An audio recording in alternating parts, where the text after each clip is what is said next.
Hey, Constance, Miss Gildon today, and we are going to discuss poverty. Well, we need to look at what factors affect the poverty rate. Well, there are a few. Race and ethnic origin, type of family, age, residence, education, and growth of low-skill service jobs. Well, we need to first examine the poverty threshold. So according to the government, a poor family is one whose total income is less than the amount required to satisfy the family's minimum needs.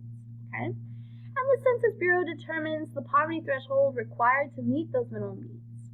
And the poverty threshold often varies with the size of the family. So a family of 2 versus a family of 3, 4, 5, 6, and so forth. If a family's total income is below the poverty threshold, everyone in that family is counted as poor. So everyone in that household. When we're saying family, we're saying household. And that's measured with the poverty rate. And the poverty rate is the percentage of people who live in households with incomes below the official poverty threshold. So in 2006, 12% of the population equaled 36.5 million people. 36.5 million people, all right, lived under the poverty rate. What happened to the poverty rate from 1994 to 2000? When we look at that, the poverty rate started to drop.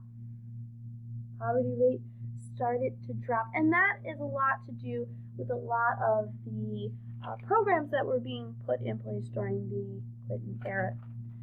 And then when we look at 2000, 2004 to 2008, it starts going up again. So we have to say, well, what was going on during that time to cause that change? Poverty rates differ sharply by group according to several indicators. So race and ethnic origin. The poverty rate among minorities is higher than among whites. And types of families, single mother families, have a greater chance of being in the poverty rate or below the poverty threshold. Age. Children are the largest age group living in poverty. The group that can't even work to support themselves at this point is the largest group out of all groups to be affected by poverty. Residents. Inner cities have double the poverty rate of those who live outside of the inner city. Part of that has to do with cost of living, part of that has to do with job availability and wages. Poverty rates by group. So the household headed by women, African Americans, Hispanics, and Native Americans are more likely than other groups to have income below the poverty threshold. And we come over here and we see the population, age, and household, and we're comparing population. Well, white, non-Hispanic is 9.2% is the poverty rate. Asians are at 10.6%. African Americans or blacks are 24.7%. The Hispanic origin is 21.2%. Native Hawaiian and Pacific Islanders, 15.9%. When you're looking at the Native American population and Alaska natives, you're looking at 25.3% poverty rate, very high poverty rates if you look in these three minority areas. Then when we look at age, under 18, 18.2 is the poverty rate, where over 65, those people on those fixed incomes and that Social Security year is 9.8. So then we look at household size, and when you have a 2-parent household, that's 2 parents working in that household, you have 5.8%. But when you do a female-headed household of 30.4% poverty rate, a big jump. There's a few reasons for that. I currently do not have the statistic for a single parent, not just female-headed household. It could be a male-headed household instead. So when it says which population group has the highest poverty rate, well, if you are a female, either Native American or African American, and you're, under the age of 18, there's a greater chance of the poverty threshold not being met there. Okay, so causes of poverty. The failure to earn adequate income is often the result of unemployment. However, more than half of poor households have someone who works at least part-time, and 1 in 5 have a full-time year-round job. 1 in 5 full-time job. and they're still below the poverty threshold. We do have to ask ourselves, how? How can someone work 40 hours a week and still be below the poverty threshold? And we actually have had to coin a term for this, and it's called the working poor. And the cause of that is low wages or a limited work schedule, especially if you're a single parent household, because you are limited of when you can work. But the working poor.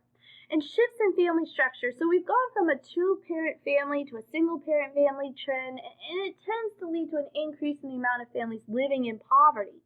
You no longer have two people working, or one person who is working full-time and can put the hours in on their shifts while someone else is at home with a family, whichever person chooses to do that.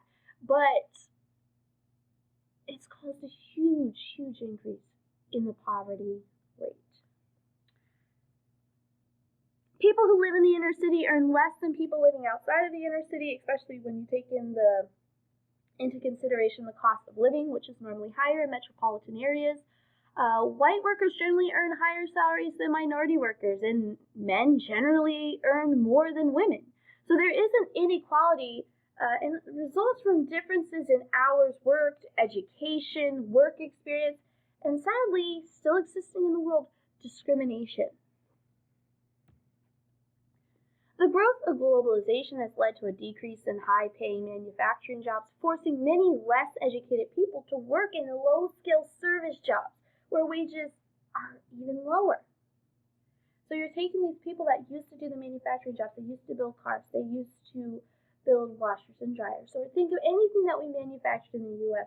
prior till now. Those jobs aren't here anymore, or if they are, they're in lesser of a number. So those people that had job skills to do those now have no choice but to work in service industries. Maybe they're working in stores, working at a cash register. Maybe they're waiting tables or in the restaurant field. Those are all services. But they are getting paid less than they could have in a manufacturing field. Lack of education also leads to poverty. Please, please, please keep in mind that if you shortchange your education now, you will be short on change for the rest of your life. And statistics don't lie. Generally speaking, incomes increase as education levels increase. All right, so it's almost double. A high school dropout to a high school graduate can almost double their salaries. So please, please, please keep working on that. Income distribution. So fully understand poverty in this country, you also need to understand how income is distributed. So when we look at the table below on the left, it shows family income ranked by category. All right, so we have the lowest fifth, the second fifth, the third fifth, fourth fifth, highest fifth percentage. Okay, and it looks at percent of income, and then it looks at cumulative percent of income for this and lower quantities. Well, when we look at that, you could see a big difference right here. And when we plot these numbers, it gives us this pretty little line. If we take the cumulative distribution of income all together, it gives us that pretty little line saying, oh, look at the equality of income. Everyone's making the same thing. But in actuality, when you plot the percentile numbers, okay, that exist here, you're going to see how the income is actually distributed right here. And cumulative distributive income, if you notice the fourth to fifth quartile, okay, these are the ones that hold the highest amount of that income distribution, going through the middle class with the second to the fourth, and then the poor or working poor poverty line from that second to lowest quartile. Income distribution has a couple different things. So as you can see from the chart and graph on the previous slide, the wealthiest fifth of America holds and earns more income than the bottom 4/5. 1/5. Factors that led to this income gap. Well, there's a difference in skills and education. And let's face it, if you can't afford to continue your education, or you have to choose between feeding your family and getting more education through college or trade schools and things like that, you're going to have to feed your family, or you're going to have to learn how to survive. There's also inheritance. People can inherit not just money, but you can inherit assets and you can inherit businesses and things like that. And that's where more of the inheritance money comes from than outright cash. And then field of study. Areas in the STEM field and engineering, things like that, those are the ones that are going to make much higher salaries than those people that choose to work in the culinary arts field or the automotive field and those kinds of things. In the last 2 decades, the distribution of income has become less and less equal. So anti-poverty policies. Well, the government spends billions of dollars on programs designed to reduce poverty or at least bring people who are in the poverty threshold up to that line that meets the standard of living. And critics of such programs argue that programs themselves harm the very people they're intended to help. Okay, and such criticisms have led to new policies. Well, you have the Earned Income Tax Credit, a refundable tax credit that low-income families with children receive when they fill out their federal income tax form. And the EITC offsets the impact of Social Security payroll tax on low-income families. So it's taking part of the money that they paid in taxes and gives it back to them as a tax refund. And this is based on how many children are in that family to help offset the cost of caring for their family. In 2005, the EITC lifted more than 4 million people above the poverty line. And for some families, $3,000, $6,000, $8,000 really does lift them above the poverty line. Enterprise zones benefit businesses by lowering their costs and help local people by making it easier for them to find work. So if people open businesses in these enterprise zones, they're subsidizing the cost. They're able to hire people that are in those areas that might not be able to find a job. So by doing that, those people are able to find employment, and because the costs are being subsidized, then they can probably get higher wages.